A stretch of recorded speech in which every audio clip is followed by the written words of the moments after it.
Welcome to the Ben Wood Johnson podcast. You can visit Dr. Johnson's blog at benwoodpost.com. Dr. Johnson's works can be found at drbenwoodjohnson.com. You can also support Dr. Johnson on Patreon, the link to which is in the description.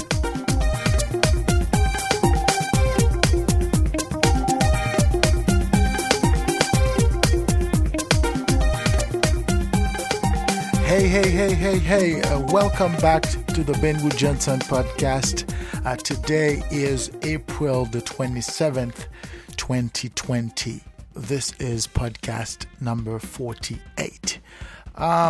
Welcome back one more time. We're going to be talking about the philosophy. Again, the coronavirus is still making its way, and there is a debate in society.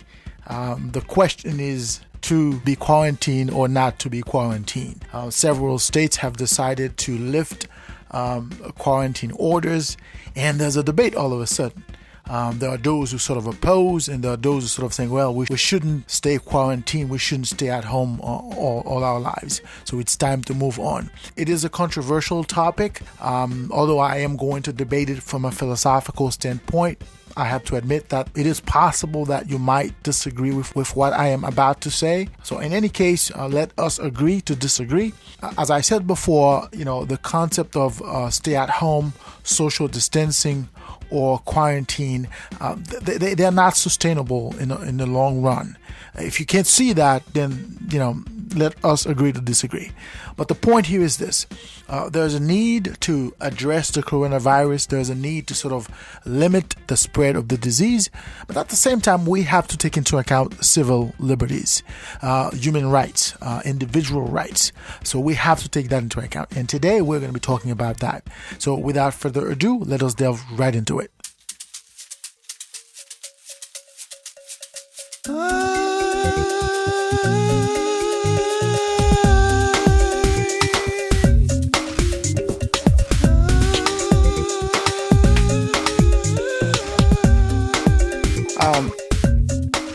A couple of weeks ago, I mentioned something about the coronavirus, at least some of the implications of the coronavirus during one of my podcasts.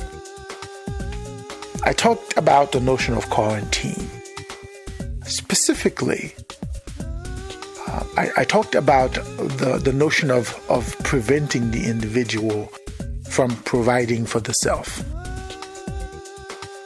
During that monologue, I talked about the possibility that there might be a rage on the part of the individual being quarantined, on the part of the individual being forced to stay at home. But I think this is part of a much more important debate we should have. Because recently there's been talks about the notion of reopening certain states, especially here in America, reopening the country, so to speak. And this has sort of created some passionate positions, passionate arguments as to whether this is something that we should do as a nation. Now, before I go further in what I'm about to say, I have to sort of point out a little bit of dishonesty in the debate, at least the current debate. There is a political undertone to the debate itself. Because if you listen to who's talking and why they're talking, you're going to see that there are two sides in the debate. But those two sides are aligned with a particular political agenda. For instance, those who argue that you should continue the quarantine, you're going to see that they are usually on the sides of the Democrats, at least here in America. And they have a political reason for that. As they say in America, it's the economy, stupid. And what I mean by that is that the more the country is closed down, the more likely that the economy is going to suffer. And the calculation here is that we're going to be able to win that election comes November. Because Trump, at least President Trump, is not going to have an argument as far as the economy is concerned. Usually that's their angle. At least that's how I understand the debate. And I'm going to come back to this idea a little later. At least to clarify why I think this is what's going on. On the other side of the debate, there are those who are somewhat aligned with the Republican Party. And the argument is that we should open the economy right now. We should open the country. We should go back to work and whatnot. And the argument here seems to hint on the idea that if we continue with the quarantine, to stay at home, the economy is going to suffer. Comes November, we're not going to be able to win because we're going to lose our argument of we have a good economy, a great economy, so to speak. So at the end of the day, both sides are not talking about the individual, really. Of course, there's this argument that I made a couple of weeks ago about the idea that certain entities are trying to sort of prevent themselves from being inflicted by the disease. And the only way they can think about is to sort of restrict the individual, limit the individual. So when we hear folks talking about opening up the country again, you have to look at this, pay attention to which angle, where are they coming from? And if you look closely, you're going to realize that there's this political calculation going on. But I think there's a much deeper, much more important question we should be asking. Does the government have an obligation towards the collective, or does it have an obligation towards the individual? Staying at home, who does it benefit the most? The individual, the collective, or even the government? Now, I admit that these are not easy questions to answer because, again, there's absolutely no way we could answer these questions objectively. There's always going to be a bias in the way we approach that. But I think we could, again, look at these questions from a philosophical standpoint. Because there's a philosophy undertone to what's happening when it comes to the coronavirus and the idea that certain individuals should be refrained from being a certain way. Now, when we look at a country as an entity, there are certain ideas or ideals that govern, at least that explains the reality of a country as a unit. In general, a country is formed or consists of certain entities, several entities, some of which are in and of themselves individuals. And a collection of individuals form the public. So in that case, each and every individual is part of the public. And to that extent, the individual represents the public. Of course, if we're going to look at the public as an entity in and of itself, we're going to make a delineation between the individual and the public. Therein lies the problem from a philosophical standpoint. Because as we define, at least as we delineate between the individual and the collective, we fall into what I call identification bias.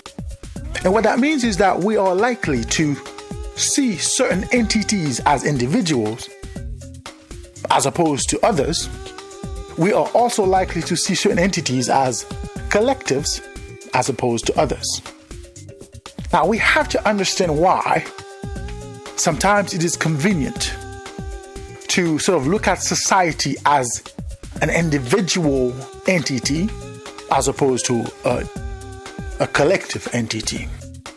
It is also important to understand why sometimes it might be necessary to look at society as an individual entity as opposed to a collective, or we look at society as a collective entity as opposed to an individual entity. And I think this is where the debate is sort of dicey. In most Western societies, they propose a clear delineation between the two and in all instances. So what that means is that you are an individual no matter where you are, no matter when you are, no matter what you are, and no matter the circumstances in which you find yourself. It's this idea that you are responsible for yourself. As an individual, you are free. Again, taking us back to the notion of individualism, or perhaps the notion of existentialism, as Jean-Paul Sartre perhaps would say, that you are responsible for yourself. You are free to be. Failure of you to be, it's on you. It's on you. Okay? As one person recently told me in a conversation, it's on you to know. It's on you to anticipate what I would do to you. And if you don't, then you're a D-head. Okay? You're a D-head. The person was sort of insinuating on the fact that whatever he did to me, okay, something really bad. And I was having a conversation with that person trying to understand why he did it. And he sort of reminded me that it was on me to know. It was on me to anticipate what he did. And failure of me not to do that automatically made me a D-head, a male genitalia's head, to put it this way. Okay? You're a D-head, he said. It was shocking to hear that. But when I thought about it, I realized that that's the way they think here in America. That's the way they sort of, at least they're lying to themselves when they do that, because they know that's not the case. At least when they're the one on the other end of the spectrum, right? But he was sort of confident to tell me that it was on you to know that. It was on you to know what I would do to you. Therefore, for you not to know that made you that head. Okay? And this reality sort of embodies the notion that the individual has the ultimate say-so. So whatever happens to the individual is up to the individual. The individual must take care of himself. He must pull himself up when he falls down. He must protect himself. He must do everything to ensure his continued existence.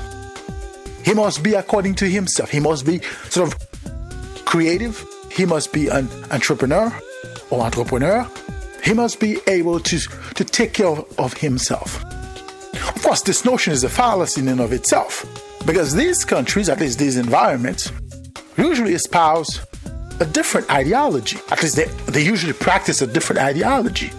Because while they're telling you that you are responsible for you, they're also telling you that the collective has precedence on you. What's good for the collective takes precedence on what's good for you as an individual. On the other end of the spectrum, there's this idea that the collective sort of prevails. The good of the collective comes first. Whatever is good for the collective, for the community, that's what's important. So we have to do things that are going to benefit the collective and sort of avoid things that are going to benefit the individual. This dichotomy sort of embodies the reality of most Western societies, especially here in America. If we were to look at it from a political philosophy standpoint, it's this idea we're talking about, the line between what is capitalism and what is socialism. Okay? When it comes to capitalism, the understanding is that the individual is first. The individual has to be able to do and defend itself, so to speak. The individual sort of prevails. Okay? And to that extent, the individual has the last word. The government should play a lesser role as possible in the polity of the land. And under this presumption, there are no villains. And the individual is expected to seek the self, to seek a way to be. Okay? And under that presumption, the individual should be encouraged to be. And that is why the notion of quarantine, the notion of social distancing, stay-at-home order, sort of conflict to some extent with capitalism. Okay? Because capitalism the idea of capitalism wouldn't jive with the understanding that, the collective must come first. So if you're a capitalist, if you believe in the individual, or the idea of a free market economy, so to speak, then you shouldn't support the idea of stay at home, the idea of quarantine, because that would infringe on the rights of the individual, right? But that's where the dichotomy sort of comes into play, because here in America, you hear those voices from different angles. Even though you might discern a little bit of political, machinery behind, or political ideology behind those who are calling for either or, but there's a little bit of conflict. In America as well, there's this notion that civil liberty is the most important asset of an individual. So what that means is that the individual gets to be no matter what. And as the individual gets to be, the individual has the right to be a certain way. And we should not infringe on that right. We should not allow the collective to take precedence over the individual when it comes to rights. Of course, those ideas are usually sort of advanced by those they refer to in America as liberals. Yet, there are many liberals that are calling for quarantine at this point.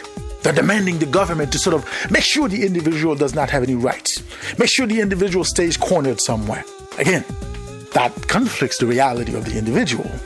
And that is why when you hear people talking about quarantine, either to sort of prevent the individual from going somewhere or to allow the individual to go somewhere, you have to sort of try to understand where are they coming from. Because they have an angle. Listen carefully to those who are asking for either or. When we're looking at it from a political standpoint, from a philosophical standpoint, there's a clear delineation between forcing the individual to be and allowing the individual to be. And I think whether you're looking at it from a capitalist standpoint or from a socialist standpoint, the individual has an inherent right to be. And that inherent right does not come from a government, okay? The government does not give the individual rights. A government does not give or is not supposed to give rights to the individual. A government is supposed to protect the rights which the individual inherently possess. Even in the American Constitution, they talk about inalienable rights. Rights that the individual does not obtain from the government. Rather, the government is there to secure, to protect those rights. So it is not up to a government, whatever that government might be, and whatever the reason might be for that government to sort of tell you when to be and how to be. And I think that's where the danger is right now. Because you see, the coronavirus has sort of created a vacuum in what we have always known as society. What we have understood as society is changing right before our eyes. And I think we need to sort of step back and try to understand who's saying what and for what purpose they're saying it. Because at the end of the day, you as an individual are going to face your reality. And if that reality is changed right before your eyes, under the presumption that you consented to that change, then you are going to have to deal with that reality at the end of the day. Whether or not the individual, or at least whether or not some people are advocating for the individual under the presumption that this is going to sort of facilitate their political calculations, or whether we're talking about those who are sort of talking about refraining the individual under other presumptions, political of course, but under this notion that the government has to protect the collective, you have to step back to try to understand at least where is that person coming from. Of course, it is nonsensical, to sort of see a society that is sort of unraveling right before our eyes. And as I said in one of my previous podcasts, it's sort of funny. Not to the extent that it's funny, ha, ha, ha, ha, ha, but it's funny sort of like, really? Really? But the point remains that today we are going through a very difficult time in our existence as a society. The rights of the individual and the rights of the collective, though never existed as separate entities, it's even more murkier than before. Whatever we thought we knew about the individual, whatever we thought we knew about the collective, is obsolete at this point. As of today, it is obsolete. So we're going to have to redefine our society. We're going to have to redefine what the individual is, what the individual should be. Because at the end of the day, this is going to determine how the individual behaves in relation to the collective. Because if we fail to do so, the consequences could be dire. Of course, certain people sort of assume that the individual is going to allow the collective to take away their rights. I don't think so. There are going to be pushbacks. And I think we need to sort of understand where we are. Understand the reality of our society. Understanding the foundational logics behind why we are the way we are in the world that we live today. Whether we're looking at it from a capitalist standpoint, it's this idea that the individual has the ultimate say in his destiny, at least his financial or economic destiny. Whether we look at it from a socialist standpoint, where sort of the collective has to come to the rescue of the individual, right? The individual still inherently has certain inalienable rights, which we should never undermine under any pretext or reason. We should always take into account who the individual is and who the individual should always be within the confine of this environment we call society. Today, it is ironic to see that so many folks who have talked about individualism sort of rely on the government to feed them. Right? In America, for instance, everybody's a socialist today. But not many months ago, so many Americans were repulsed by socialism. Again, it's funny. Not funny, but it's funny. Really? Really? Everybody's waiting for the government to give them a bailout. Everybody's waiting for the government for a handout right now. Everybody's filing for benefits. Everybody's asking for the government to help them. But not long ago, most people were anti-government in terms of government intervention in certain things. There's this idea that we are individuals. The individual is supposed to be able to pull himself up on his own, by his own, and for his own. Of course, it's a fallacious idea. But America is built on this fallacy. America is built on this notion that the individual gets the last say. Well, we know that's not the case. They know that is not the case. When I hear those pundits talk about democracy, it's always funny for me. It's always funny. When I hear them talk about individualism, when in fact they don't believe in that. They don't really believe in the individual. They believe in themselves. They believe in the individuals for themselves, not the individual for the other. Like in the book titled L'Homme et le Racisme, I've talked about that. How certain societies are sort of designed to fester hatred, to fester inequality, to fester a disdain among its members. And most Western societies create that environment because the individual is left to fend for himself under the presumption that the individual should be able to fend for himself. When you are left to fend for yourself, under the presumption that you should be able to fend for yourself, then you have nothing you can do. There's nothing you can do. There's nothing you can do. You're faced with your reality. You're faced with your problems on your own. There's no way out. Yes, in certain countries there are certain things in place that would sort of help the individual to some extent, of course. There are certain limits as to how the individual can be helped. The reality of the individual is always the reality of the individual because the individual is left to fend for himself. Okay? So when you hear folks talking about reopening the country, or when you hear folks talking about let's keep them cornered somewhere, step back. Pay attention to who's talking and try to understand why he or she is talking. And if you look closely, you're going to see their political ideology stamped in their forehead. They're not talking for you. They're talking for themselves. So if you're smart enough, you would know to turn off the TV or to walk away from that nonsense.